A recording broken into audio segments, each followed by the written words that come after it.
Hi guys, আজ আমরা ভোর ভোর উঠে রেডি হয়ে গেছিলাম দীঘা যাওয়ার উদ্দেশ্যে।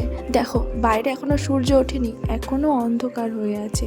আর আমরা রেডি হয়ে বাইরে দাঁড়িয়েছি গাড়ি আসবে বলে। এখন জানো কটা বাজে? এখন বাজে ভোর 4:30। এই দেখো, এখন বাজে ভোর 4:30।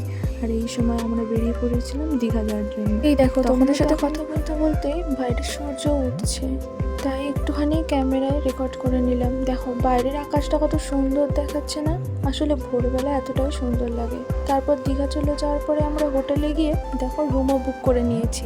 আমরা রুম নিয়েছিলাম ডবল বেডের, কারণ আমরা অনেকজনই গেছিলাম, তো আমাদের ডবল বেডেরই রুম লাগতো। তারপর আমরা ফ্রেশ হয়ে বেরিয়ে পড়েছিলাম বিচে যাওয়ার জন্য। দেখো আমরা এখন চলে এসেছি দীঘা বিচে। দেখো কত লোক, সবসময় দীঘাতে এরকমই ভিড় হয়ে থাকে। আমরা বিচে কিছুক্ষণ মজা করার পরে চলে এসেছিলাম হোটেলে। রেডি হয়ে আমরা বেরিয়ে গেছিলাম। বাইরে বৃষ্টি পড়ার জন্য আর কোনো ক্লিপ নিতে পারিনি।